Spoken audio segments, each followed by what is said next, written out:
Nice to meet you all, or see you all again. We've met before. I'm not here to say anything bad. There's like good things only today.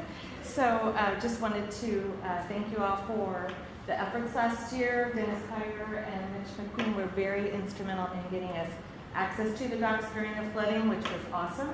And then also just the new mast pole improvements, and we really appreciate that and the county's efforts in making that happen. This year we just wanted to stay in front of the committee when there's budgeting and resource allocation and that sort of thing. That being our priority this year is the abandoned boats, both in the dry storage area, as well as at the docks. And I know it's my understanding that there have been some resources allocated to start working on that, but just wanted to stay in front of everybody just to make sure that you know that we are very interested in that. Every boat at the slip represents about $2,000. I don't know what the new fees are yet, but it's about $2,000 a year for every slip that has an abandoned boat in it. And then also at the dry storage area, I believe the current costs are about $500 a year. So for every boat that's just sitting there that is not paying a slip or a storage fee there, it means there's a boat that you cannot collect money from. And the storage area is where people work on their boats, as well as people that are day sailors that don't pay, to have a slip or a mooring ball. So just wanted to make sure that we stay in front of you all for those items. Mr. Administrator, what's the status of what we're doing right now on that, where we are? On the abandoned boat issue in particular. I know Dennis Hire and his crew are working on that. Dennis, can you give an update? We're still looking into everything on their part, perhaps trying to get a hold of all the people that have left in there, see what their ideas are, what they're going to do. Is there a procedure for someone who is delinquent, especially if they are long-term delinquent, in what we do with their crafts? I'm not sure what we can do with them. Commissioner, this is probably a question for legal counsel because it could potentially require the forfeiting of somebody's property, which may potentially, I would guess, unless our contracts need to be updated, would require some sort of legal action in order to get those. I was thinking more in terms of like an impound lot or something where we would take it for We've done that in the past where we've got boats and we'll turn them off into a spot. Some boats we will sell for their valuable amounts. Boats that are completely abandoned will be auctioned off in the past, that type of thing. So there's a process we've gone through. It's been a few years since we've had one go through a process. Well, good. And so at some point we'll be able to get, Mr. Administrator will be able to get a report on how many boats are delinquent and how many months they are past, how many payment periods are past. Sure, I have a question. Terry, just a question. How many people do you think would make use of if, instead of, like, for example, in the dry storage area, that's really for boats that would be up in the dry storage area. The people who have the larger craft that stay in the water, do they need a place to store their boat trailers? Yes. I mean, some people, don't have the property to store the boat trailers at their homes. So that's a lot of these spots in dry storage now are just a trailer. There's no boat on, right, unless they pulled it out to do work on it. So I don't know what percentage do. I'm deferring to my husband. It's probably about 30% are trailers. Are trailers, but most of the abandoned boats. The problem is the trailers, you can walk through and see that right, the tires are flat, they're buried in the mud, it's been a long-term problem. But are you asking how much additional revenue the county could get if there was storage for additional trailers? Perhaps? I'm asking for two reasons, actually. Interest with regard to a customer service issue. Can our parks provide a customer service? But of course, obviously, there's not exactly a free ride. So would there be interest if we have a segregated area that was specifically for trailer storage? Would there be more people who would be interested in that and just store it on site? And granted, it wouldn't be covered. I'm sure some of them already have their trailers and they're covered.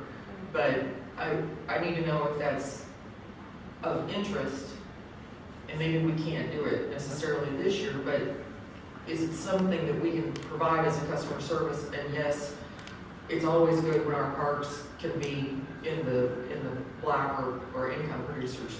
I've said before, that's one of the few areas where that, with regard to government, where people can choose us and choose to pay the fees attendant to that, if we can provide it as a customer service. Once again, probably not this year, but if there's interest in something that we can provide to the sailors, we certainly should be looking at it. Yes, I think I could speak for anybody that has a trailer that doesn't have anywhere to store it. That would be nice and close to where you need access to your boat. So yes, I think the answer to that is yes. And it's out of room now. Right. What's happening is people that have boats that would like to take them out have nowhere to put them because abandoned boats and trailers are taking spots that they could use, but so some people left their boats in the water because there were no spots available to take them out to work on them this spring. So just so our staff knows specifically, we need an assessment of how many trailers and how many boats are abandoned on slips, mooring balls, and in the dry storage area. Yes, that is true. Okay. And And it looks like maybe we've got somebody. Yeah, before you leave the podium, yes. I may have an update on that. We're currently Please working. identify yourself. I'm sorry. That's Wayne okay. Jackson, Assistant County Administrator of Operations. We are currently working with Parks Rangers to assess what trailers, boats are in there by license plate and tracking the original owners down to see exactly what their intentions are. We do have some delinquent, of course, in there, some that are valid, are up to date on their rental payments. So we're in the midst of tracking all those people and getting a hold of them so that we can get those either moved and or to another lockup area so we can get that cleaned up. I just want to say thank you to the Welks for being so on top of the issue with the mast pole. I appreciate the information that you gave me, and in addition, the information you gave me on this particular issue.